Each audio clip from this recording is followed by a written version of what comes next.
La zone de la ville d'aujourd'hui dans les âges préhistoriques était située au point de rencontre de trois régions géographiques, avait accès à la rivière et une traversée commode ferry, à travers la Vistule, ce qui signifiait que le peuplement dans la zone de la ville d'aujourd'hui et de sa région de développer du paléolithique, environ 9000 années AV-J.C. Il a également couru une traînée d'ambre par Toruń, vers 1100 AV-J.C. Dans la région du château teutonique actuel, il y avait une colonie lusatienne. Dans la période du 9e au XIe siècle, la ville slave originale de Toruń se tenait là, entourée de remparts en bois et de terre protégeant les passages de Vistule. Toruń dans l'État teutonique, 1231 à 1454, les débuts de la ville contemporaine ont été donnés aux chevaliers teutoniques en 1230, pour lesquels il a été le point de départ pour la conquête des tribus prussiennes et la création de l'État teutonique. La première mention historique de Toruń est contenue dans le document de localisation du 28 décembre 1233, délivré par Hermann von Salz, le maître de l'ordre teutonique, en 1236, en raison de fréquentes inondations hantant ces zones basses. La ville a été déplacée en amont, au lieu de son emplacement actuel. La ville d'origine a été recherchée depuis les années 1970, mais ce n'est que sur la base de recherches publiées en 2018 que l'emplacement d'origine de la ville était situé à environ 10 km à l'ouest de la vieille ville actuelle, sur un passage commode sur la Vistule, au sud du village contemporain de Stary Toruń. La ville d'origine occupait une superficie d'environ 500 par 200 mètres, probablement certains des résidents sont restés dans leur lieu actuel, parce que la grange et l'église ont été détruits que pendant la guerre de 13 ans, et au XVIe siècle, des crânes humains ont été trouvés dans les champs dans ce lieu. Le nouveau territoire de la ville a été défini par le privilège de Chełmno, rénové de 1251, mis à la place de l'ancien, détruit dans un incendie, le 13 août 1264, les droits municipaux ont été accordés à la deuxième colonie, la nouvelle ville de l'Est, qui était en contact avec la vieille ville. En 1454, les deux villes étaient reliées, mais les parois défensives les séparant étaient préservées. Avant 1280, Toruń devint membre de la Ligue hanséatique. XIV siècle est la première période de développement rapide de la ville. Toruń est devenu un grand centre commercial en Prusse, numérotant jusqu'à 20 000 habitants. Le 1er février 1411, la paix de Toruń fut conclue à Toruń, mettant fin à la soi-disant Grande Guerre teutonique polonaise en 1409 à 1411. En 1440, Toruń fut l'un des principaux organisateurs de l'Union prussienne et le siège de son conseil secret. Toruń dans les années 1454 à 1807. En 1454, le soulèvement anti-teutonique éclate et le château teutonique est démoli. C'était le début de la guerre polono-teutonique de 13 ans. Pour renforcer le soutien de la noblesse, le roi de Pologne a accordé les fameux privilèges nobles en 1454. C'est arrivé au château de Dąbrowski, dans la localité suburbaine de Nieszawa, aujourd'hui le quartier de Toruń. Le 6 mars 1454, le roi Casimir Ciwejt-Jagiellończyk, à la demande de la Confédération prussienne, a délivré l'acte d'incorporation de la Prusse dans le royaume de Pologne et a incorporé Toruń en Pologne. Pendant la guerre, Toruń a soutenu financièrement le roi de Pologne avec d'énormes sommes d'argent, estimées par les historiens pour près de 200 000 amendes, soit un montant égal à celui de Cracovie à cette époque en 80 ans, et Poznań dans les 270 ans. Le 19 octobre 1466, la deuxième paix de Toruń a mis fin à la guerre de 13 ans. À la suite de ces dispositions, Toruń avec la Prusse royale, devint une partie de l'État polonais, obtenant une position privilégiée avec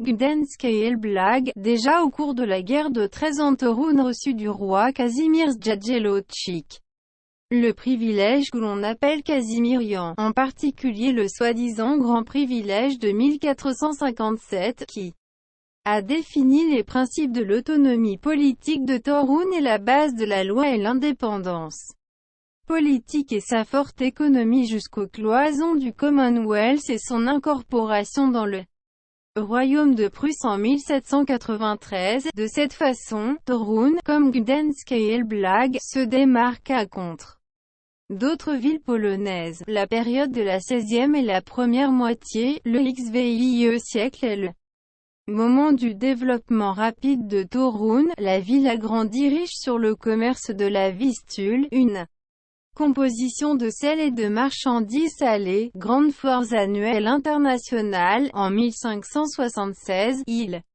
y avait 102 auberges dans la ville et dans les banlieues. Le 15 juin 1528, la monnaie royale a été ouverte à la rue Mostoła, remplaçant les montres précédentes, teutoniques et urbains. Dans la première moitié du XVIe siècle, la réforme s'est répandue à Toruń, à laquelle une grande partie des citadins se sont jointes. En 1557, Toruń devint une luthérienne officielle et l'un des centres les plus importants du protestantisme dans le Commonwealth. En 1568, le gymnase académique a été ouvert et en 1594, il a été officiellement élevé au rang d'une école de demi-lycée, l'un des premiers dans le pays. En 1595, à l'initiative du maire Heinrich Strauband, des efforts ont été déployés pour établir une université à Toruń. Dans la première moitié du XVIe siècle, Toruń, comme l'une des villes les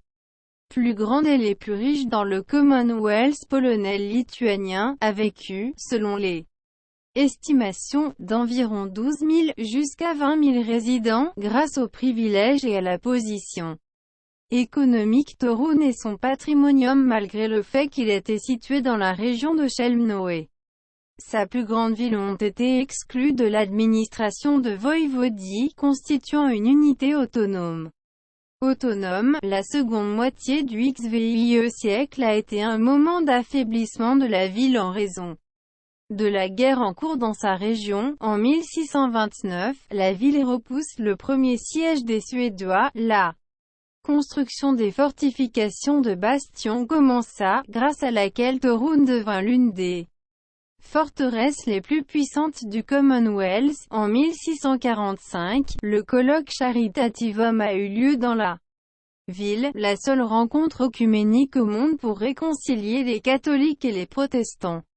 En 1658, après le siège des Suédois, l'armée du roi Jean Casimir se retrouva à Toruń, du 24 septembre au 9 octobre 1703, il y eut un bombardement catastrophique et sévère de la ville par l'armée suédoise. Commandée par Charles Xi, une grande partie de la place du marché, la mairie et les églises ont été brûlées. En 1708, la population de la ville a été décimée par une grande épidémie de peste, dans le contexte des conflits religieux qui se sont intensifiés dans le Commonwealth polono-lituanien. Le 16 juillet 1724, le soi-disant tumulte de Toruń, culminant dans une décision stricte de la cour royale, et la décapitation du maire protestant de la ville de Jean Godfrey Rösner, qui résonnait bruyamment à l'extérieur du pays, en tant que prétendue cour sanglante de Toruń. En 1767, la Confédération de Toruń a été établie à Toruń par la noblesse évangélique, la première partition du Commonwealth en 1772 a quitté Toruń près de la Pologne, pour la première fois, à l'initiative de la Russie. Des efforts ont été faits pour créer une ville libre de Toruń. La pression économique exercée par la Prusse sur Toruń et Gdańsk, qui est encore dans les limites du Commonwealth, a entraîné des pertes Économique dans la ville, la deuxième partition comprenait Toruń dans le royaume de Prusse occidentale avec la capitale à Gdansk. Le 24 janvier 1793, l'armée prussienne entra dans la ville. La population est passée de 10 000 habitants en environ 1772 à 6 000 habitants en 1793. Le duché de Varsovie, 1807 à 1815, l'époque napoléonienne pour Toruń signifiait une énorme faiblesse économique.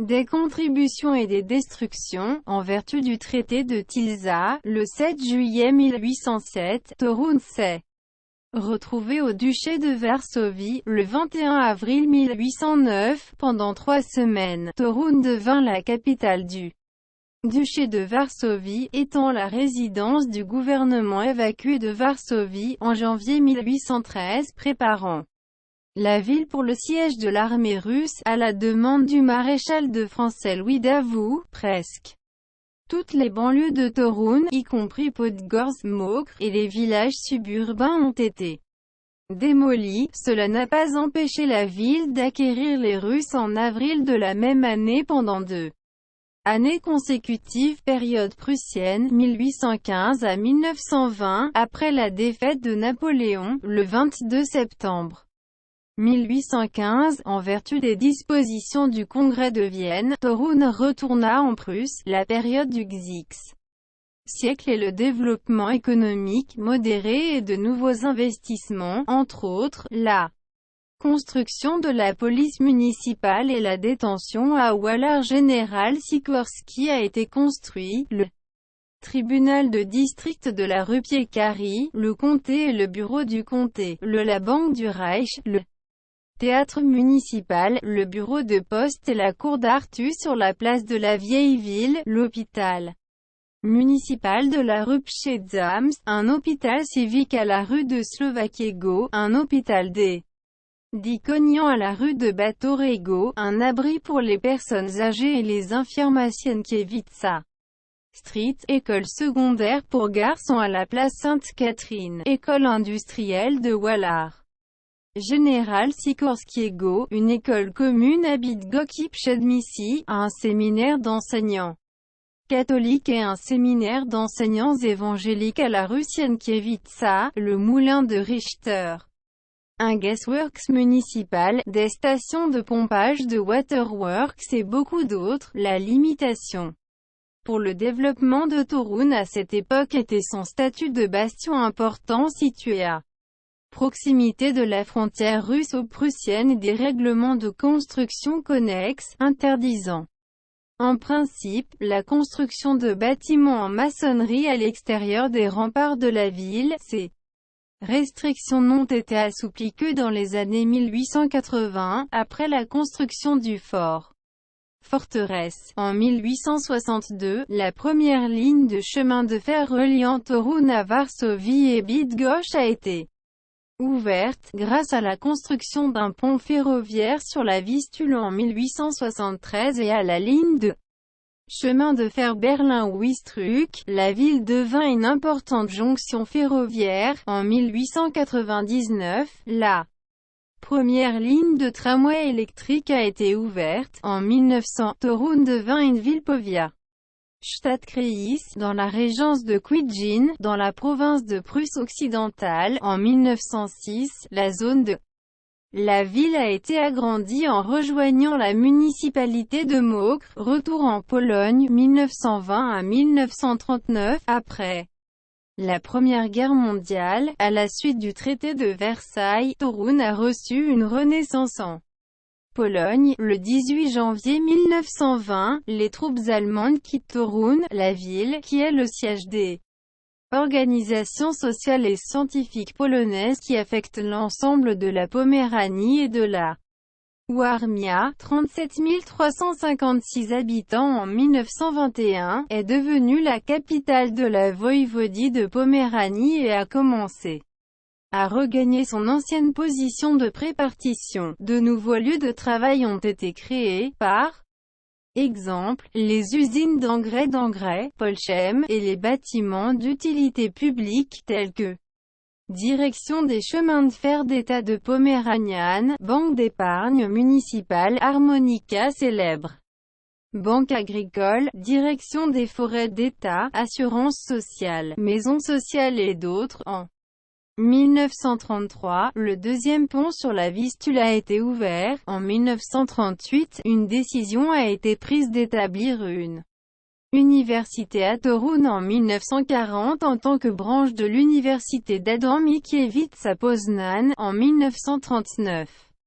La population de Toruń était d'environ 80 000 habitants, c'était le tiers de la population des villes de la voïvodie de Poméranie, après Bydgoszcz, rattachée à la province en 1938, environ 142 000 habitants, et Gdynia, environ 127 000 habitants. En 1938, Toruń élargit sa zone à Podgórze, située sur la rive gauche de la Vistule. Deuxième Guerre mondiale, 1939 à 1945. Le 7 septembre 1939, la Wehrmacht entra dans la ville. Par décret d'Hitler Poméranie avec Toruń, il a été incorporé dans le Troisième Reich. Toruń se trouvait dans la province de Gdańsk, Prusse occidentale. L'occupation nazie de la ville a été caractérisée par des actions impitoyables visant à la destruction de la population polonaise. À l'automne de 1939, dans le cadre de ce qu'on appelle l'Intelligence Action,